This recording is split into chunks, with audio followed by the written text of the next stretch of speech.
Besucherinnen und liebe Besucher. Sie haben Glück, dass Sie alle da sind. Wenn man nämlich zu spät kommt, so verpasst man manchmal das Wichtigste. Ganz sicher verpasst man den Anfang.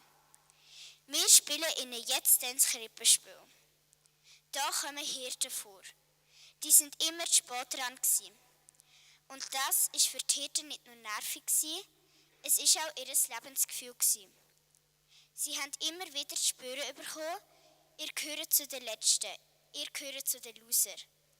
Aber Gott hat in der Weihnachtsgeschichte alles auf den Kopf gestellt. Die Armen und Schwachen haben ihre Würde wieder zurückbekommen. Gott hat den mittellosen Hirten eine neue Stellung gegeben in der Weltgeschichte. Lassen Sie sich berühren. Nehmen Sie teil an dem grossen Wunder. Viel Vergnügen.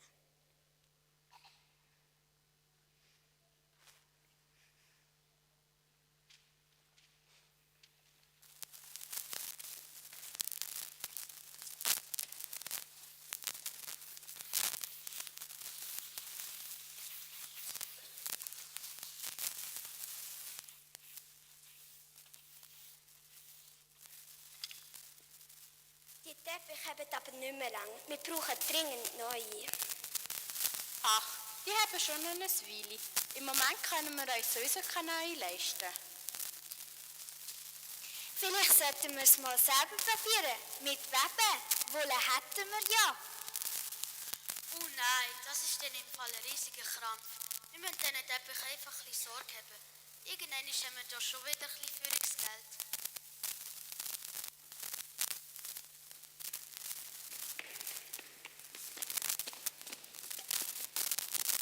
Ja, Gottfried Geissenkäse, Kinder, könnt ihr nicht besser aufpassen? Die Teppiche sind im Fall wertvoll. Sie sehen aber nicht so wertvoll aus, die sind doch alt. Sind da etwa alte Sachen nicht wertvoll, oder was? Ich sehe aber überall Löcher und Flecken auf diesen Teppich. Eben, darum müssen wir aufpassen. Das haben wir euch doch schon 100-mal gesagt. Nein, nur 99 Mal. Also wirklich, mit Frechsein erreichst du bei uns gar nichts. Ausser, dass du das nächste Mal die Teppiche kannst klopfen. Entschuldigung, wann geht's endlich zur Nacht? Ich habe total Hunger. Es geht noch einen Moment. Aber es ist doch so spät und dunkel, mein Bauch knurrt und ich bin langsam müde. Es gibt erst die Nacht, wenn die anderen Hirten zurück sind. Was gibt's? Was gibt's echt? Es gibt immer das Gleiche. Das stimmt also nicht. Aber fast immer das Gleiche als ein Schafleid mit Hirse. Ich will mal etwas anderes.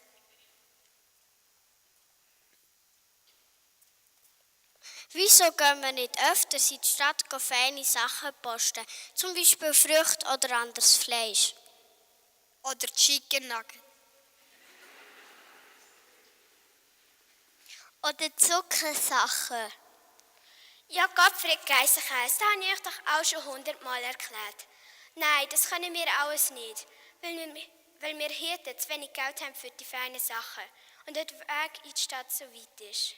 Aber die anderen Hirten haben auch auf Bethlehem dürfen gehen.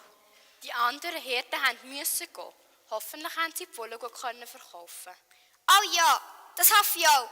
So, und jetzt könnt ihr uns gerade helfen führen. Los, Holzhalle!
im Zelt. Die Arbeit ist schwer, das Leben ist hart. Wir wissen, auf jeder ein Lüge wir wissen, auf jeder ein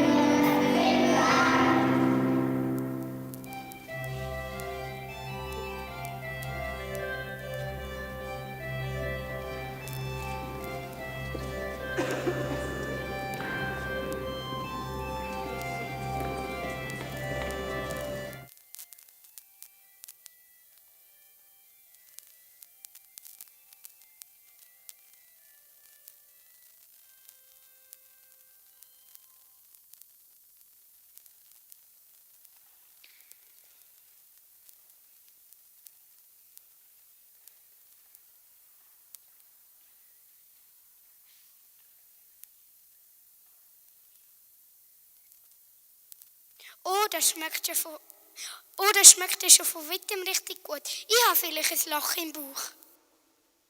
Und ich habe Löcher in den Schuhen. Hast du dir denn keine neuen Schuhe gekauft? Ich habe dir doch gesagt, du sollst dir ein paar kaufen. Und mit was bitte?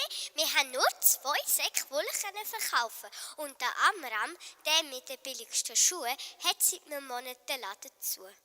Wieso denn? Er hat einen schweren Unfall gehabt und hat sich am Bein verletzt. Und jetzt will er es einfach nicht recht heilen. Oh, der Arm. Jetzt müsst ihr hören, er hat noch mehr Pech gehabt. Sein Haus ist abgebrannt. Wenn heute? Nein, vor etwa 3 Wochen. Eine ganze Reihe von Häusern ist abgebrannt. Der es ja gezündet hat, haben sie schon verwünscht. Der hockt jetzt bei der Römer im Gefängnis. Komisch, dass wir das alles noch erfahren haben. Das findest du komisch. Wir Hirten wissen sowieso nie etwas. Wisst ihr das Neueste? Die Römer zählen alle Leute im ganzen Reich. Wir müssen in der nächsten Zeit alle in die Stadt runtergehen, uns melden.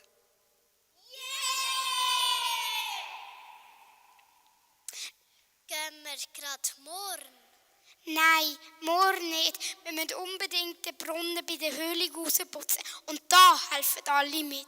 Nein, ich will in die Stadt. Oder spielen, aber sicher nicht helfen, Brunnen putzen.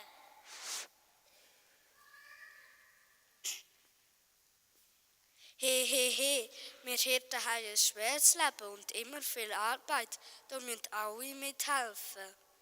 Wenn ich gross bin, möchte ich nicht eine Hirtin sein, sondern eine Marktfrau, die alles Schöne verkauft. Ich werde ein berühmter Maler werden und Sachen teuer verkaufen. Und wenn ich gross bin, werde ich Bäckerin und kann immer feine Zuckersachen abschlecken.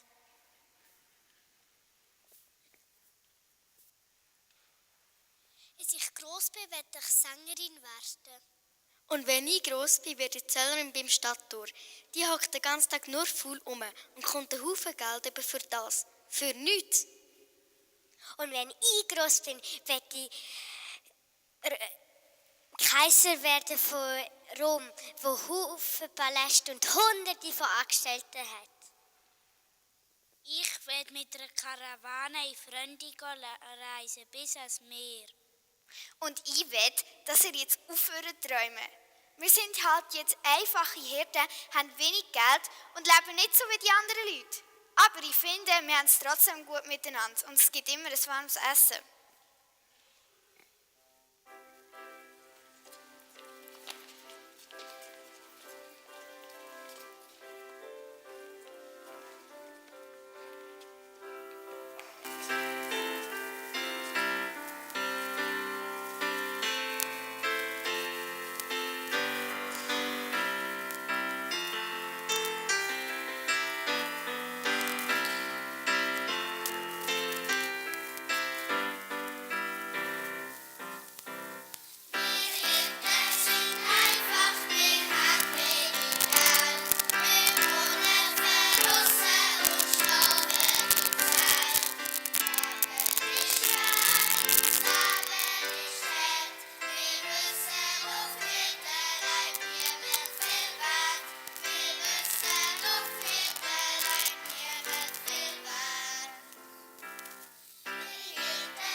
So, ihr Engel, sind ihr parat zum Singen?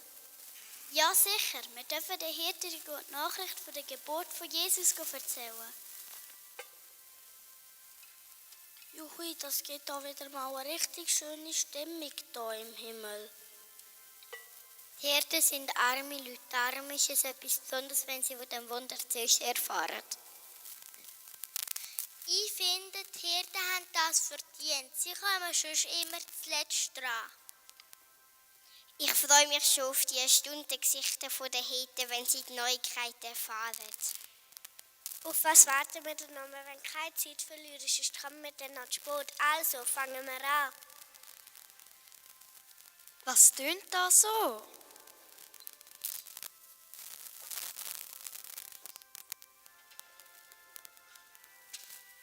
Was meinst Ich glaube, da singt jemand. Meinst du, mitten in der Nacht?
Hey, träume ich oder habt ihr das auch gesehen und gehört?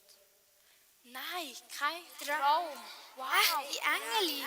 Wow!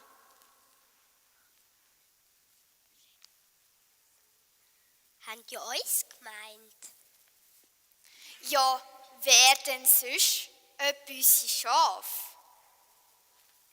Mama, Papa, wir müssen schnell den Stall suchen gehen. Was für ein Stall? Denkt da in Bethlehem, wo sie gerade davon gesungen haben. Je, wir gehen in die Stadt. Ja, wir gehen, und zwar sofort. Also ich bleibe da. Das Kind ist wahrscheinlich schon lange geboren. Bis wir es jetzt erst erfahren haben, ist es sicher schon gross geworden. Nein, komm, wir gehen alle. Und wie wollt ihr den Stall finden? Ihr wisst es ja nicht welchen. Komm jetzt!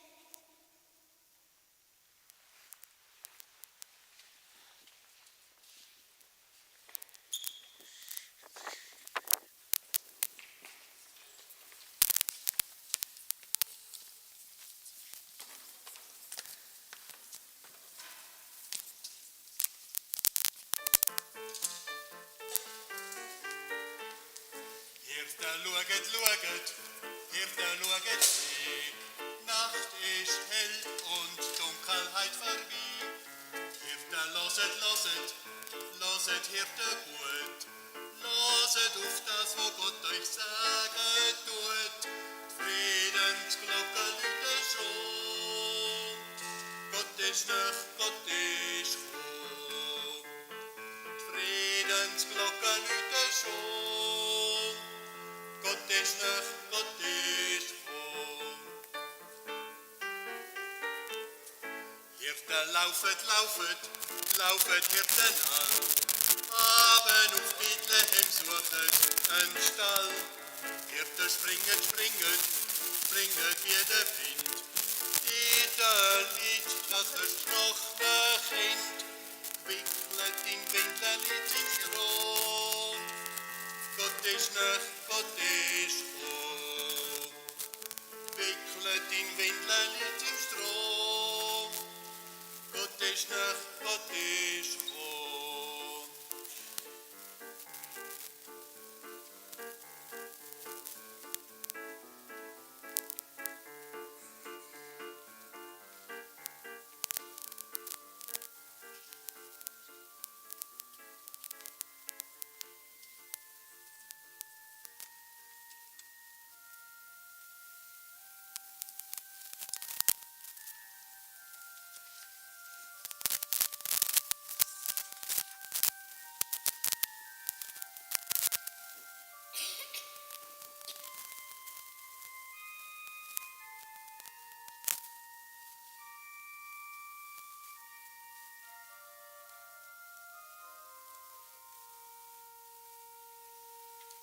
Stille Nacht, heilige Nacht, Engel eine Botschaft gebracht, auf der Felder es sicher gebracht, sind zum Stall von Bethlehem hoch.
Vielen Dank für euren Besuch, Hirten.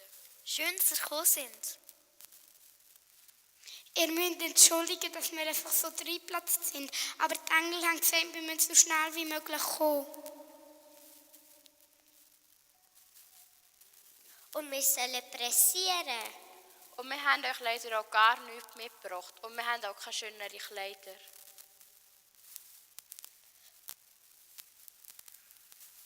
Wir bleiben auch nicht lang.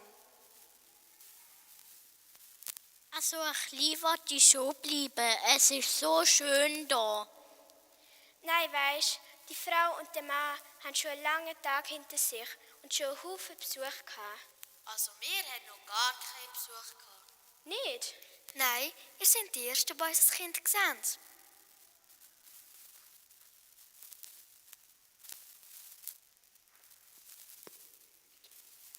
Was, sind keine Leute aus der Stadt gekommen? Gar kein Besucher, keine Verwandte.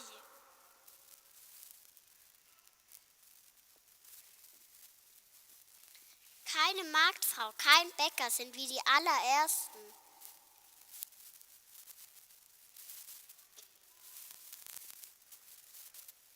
Ja, aber haben die Engel nicht gehört singen?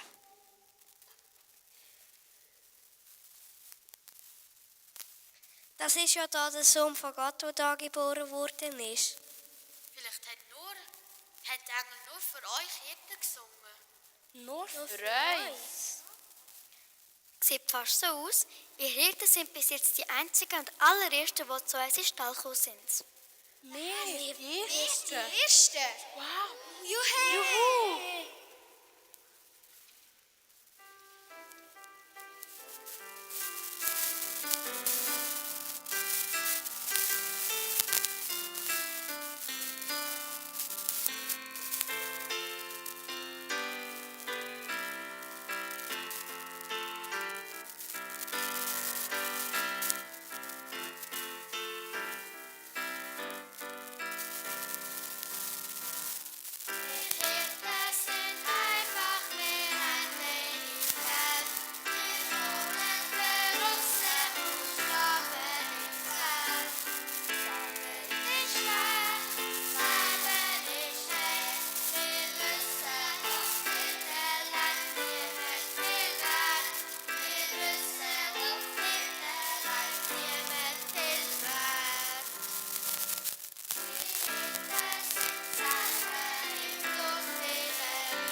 Ja, das wäre gut.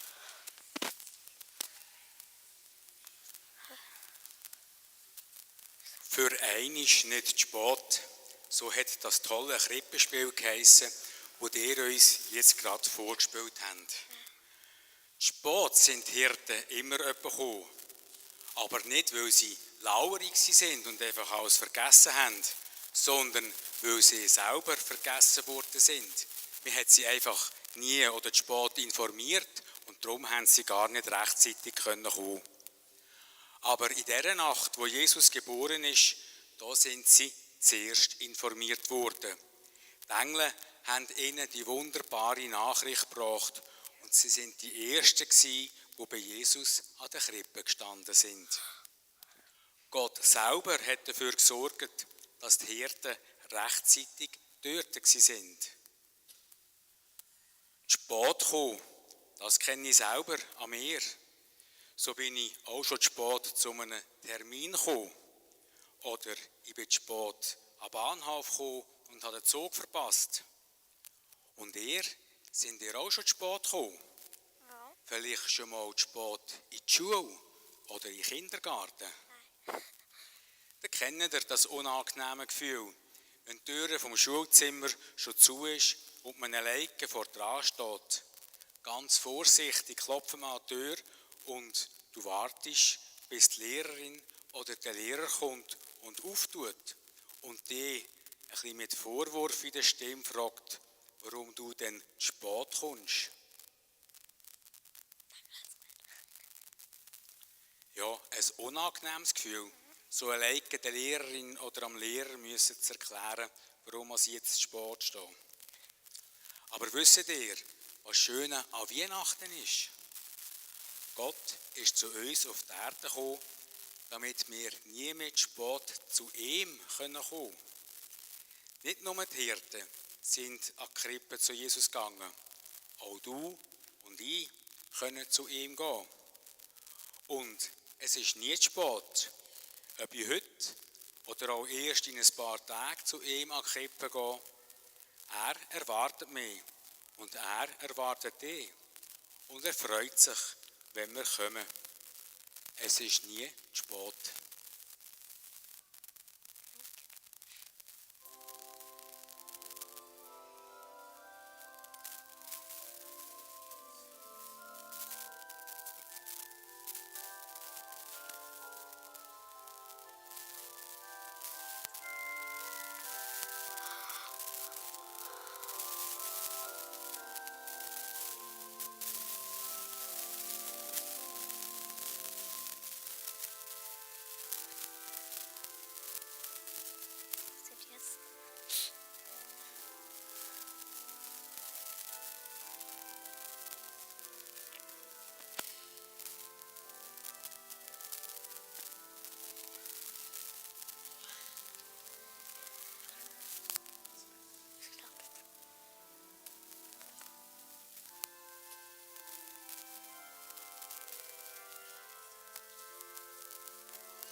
Wow, wir haben es alle zusammen geschafft.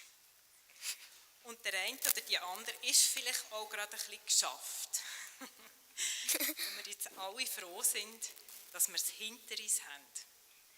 Ihr Kinder habt in den letzten Wochen ganz viel geübt, auswendig gelernt, Lieder geübt singen und das alles, was wir jetzt hier heute gesehen haben. Das war also super. Mir hat es gedacht, es war die beste Vorführung, die wir hatten. Nicht einmal die Hauptprobe war so super, hat mir gedacht. Tipptopp. Katrin, was ist für das?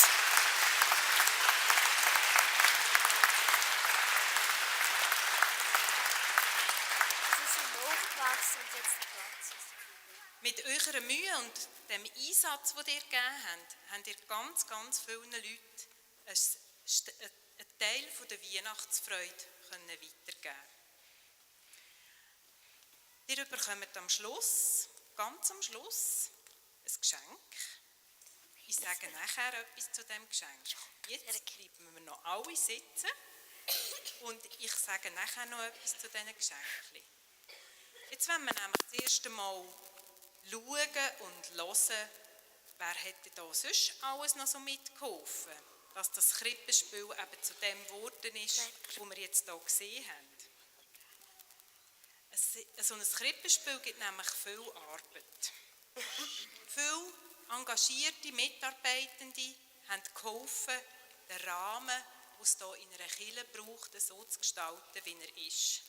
Zum Beispiel der Hans-Jürg Bettig an den Orgeln, die man jetzt gerade nicht sieht, der Beat Maurer und die Jugendlichen, die für einen Livestream gesorgt haben, der Hans Fuchs, der für die Technik verantwortlich ist, Ja.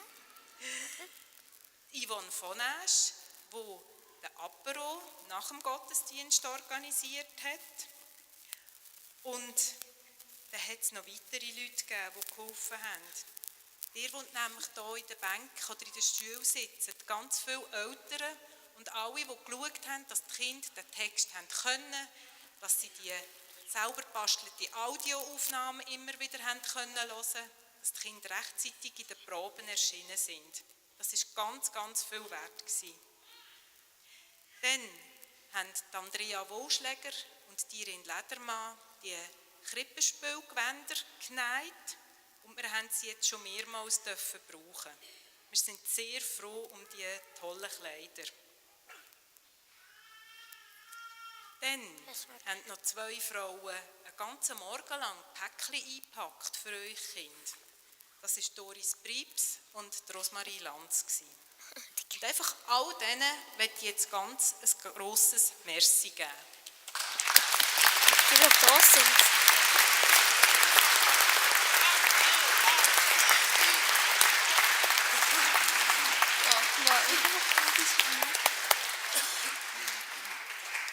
Und jetzt möchte ich noch ein paar Leute hier vorne zu mir und die Krippe bitten, die dafür gesorgt haben, dass wir heute so, wie wir es gespielt haben können aufführen. Ohne sie wäre das nicht gegangen.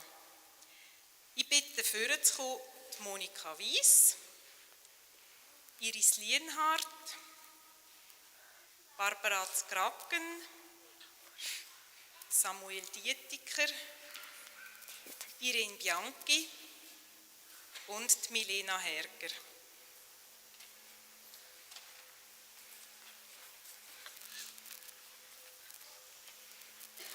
Sie alle haben an den Samstagmorgen mit den Kindern geübt, haben verschiedene Jobs übernommen. Und ich habe mir ganz lange überlegt, wie könnte ich ihnen Danke sagen? Wie kann man so einen Dank richtig ausdrücken? Aber es ist irgendwie sehr schwierig, das mit Worten zu machen, weil es gibt gar nicht die richtigen Worte für das, was ihr gemacht habt. Darum habe ich gedacht, ich beschränke mich auf 2 Sätze, die aber von Herzen kommen und die das ausdrücken, was ich sagen will. Einfach danke und ohne euch wäre das Projekt nicht möglich gewesen. So. Jetzt ist es jetzt übertrieben.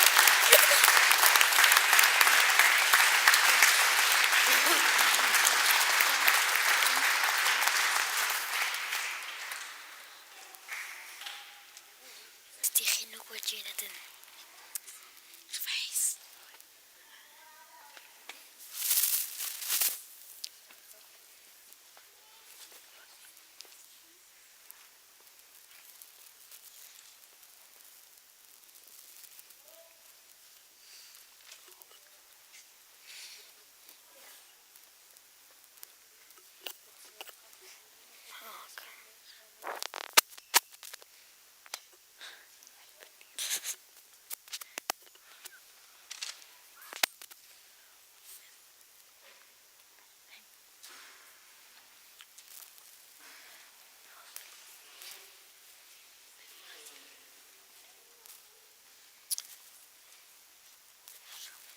Ja, Ursi, und du hast jetzt allen Danke gesagt und darum möchte ich auch dir noch ganz herzlich danken. Du hast ganz viel geleistet in den letzten Wochen oder Monaten, muss man fast sagen, mit aller Vorbereitung, Auslesen vom Krippenspiel, der Rollenschreiben und so weiter. Eine grosse Verantwortung ist auf deiner Schulter gelegen und du hast das super gemacht. Du hast das Krippenspiel super angeleitet, du hast dein Team super angeleitet und du hast die Kinder motiviert und mit ihnen das eingeübt, dass es heute so eine perfekte Vorführung hat. Und dafür möchte ich dir ganz, ganz herzlich danken und habe dir hier auch noch ein Geschenk mitgebracht. Und zwar ist es ein Geschenk für nach dem Krippenspiel. Ein Geschenk, wo du dich kannst damit verwöhnen kannst. Danke, Ursi, und genieße die weitere Adventszeit, ohne die Last vom Krippenspiel auf deinen Schultern zu spüren.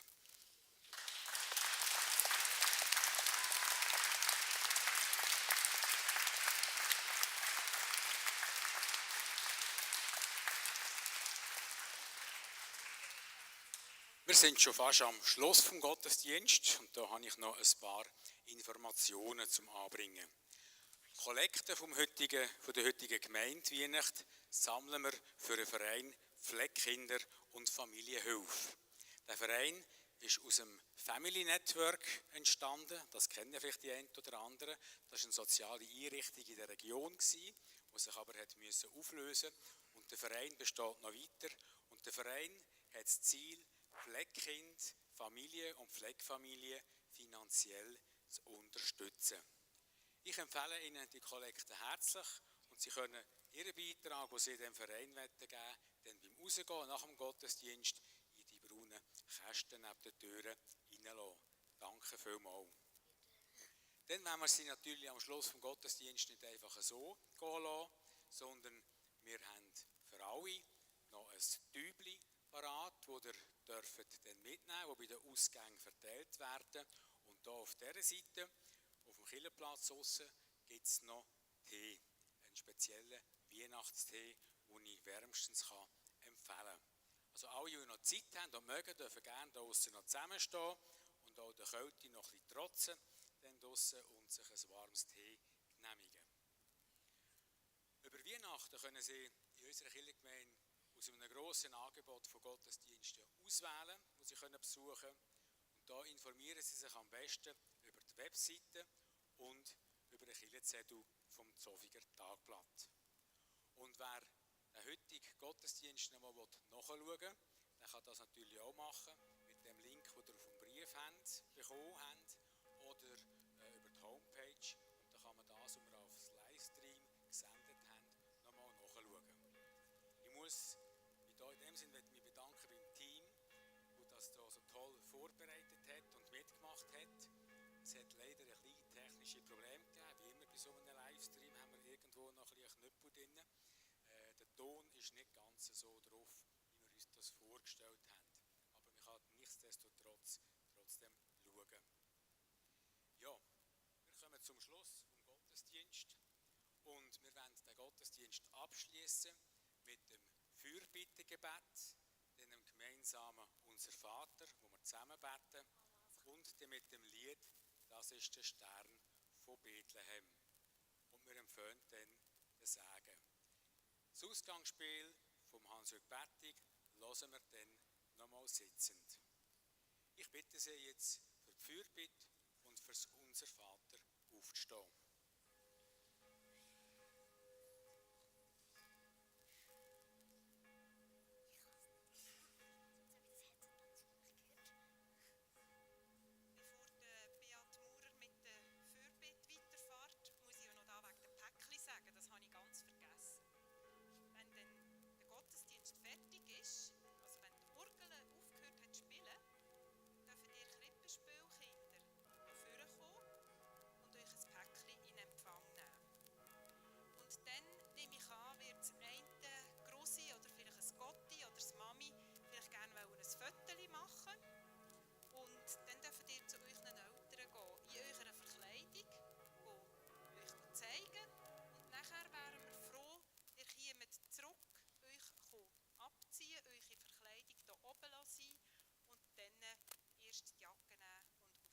Nicht mit diesen Krippenspielkleidern rausgehen, bitte. Gut, ich habe geschlossen. Danke, Ursi. Jetzt ist mir gerade noch auffallen, dass uns etwas Lapsus unterlaufen ist. Und zwar hätten sie jetzt alle noch das Liedblatt vom Stern von Bethlehem sollen bekommen am Eingang vom Gottesdienst. Das haben wir leider verpasst. Darum bitte die den Text können, die dürfen dann gleich auswendig mitsingen. Und die den Text halt nicht auswendig können, die dürfen dann den Orgel einfach zulassen. Wir sitzen darum nach dem Unser Vater dann noch einmal ab und stehen dann für ein Segen wieder auf. Aber jetzt wollen wir miteinander beten. Gott, wir freuen uns auf Weihnachten, auf das Zusammensein mit der Familie, auf das feine Essen und natürlich auch auf Geschenke. Wir wollen aber auch für die Menschen beten, die es im Moment schwierig haben. Wir bitten dich für alle, die ihren Daheim haben müssen flüchten und jetzt irgendwo auf dieser Welt unterwegs sind. Gib du ihnen Kraft, dass sie in ihrer schwierigen Situation die Hoffnung nicht verlieren. Und stell du ihnen Menschen zur Seite, die sie unterstützen. Wir bitten dich für die Menschen, die keine Arbeit haben. Schenk du, dass in ihrem Leben Türen aufgehen und sie eine Arbeitsstelle finden. Eine Arbeitsstelle, wo sie genug verdienen können für ein gutes Leben. Wir bitten dich für alle, die krank sind. Schenk du ihnen neue Kraft und Gesundheit. Gott, und du weisst auch, was uns selber Sorgen macht. Schenk du uns, dass wir darauf vertrauen können, dass du da bist und dass du uns trägst. Und so beten wir mit dem Wort, das du uns gelehrt hast. Unser Vater im Himmel, geheiligt werde dein Name, dein Reich komme, dein Wille geschehe, wie im Himmel, so auf Erden. Unser tägliches Brot gib uns heute und vergib uns unsere Schuld, wie auch wir vergeben unseren Schuldigen. Und führe uns nicht in Versuchung,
zusammen um Sagen und ich bitte Sie nochmal aufstehen da dazu.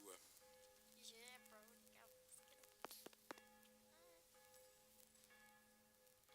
Die Friedensglocken läuten schon, Gott ist nahe, Gott ist gekommen. Mit diesen Worten wünschen wir euch schöne Weihnachten und schicken sie in die weitere Adventszeit. Der Friede von Gott sei in dieser Weihnachtszeit mit euch allen. Amen.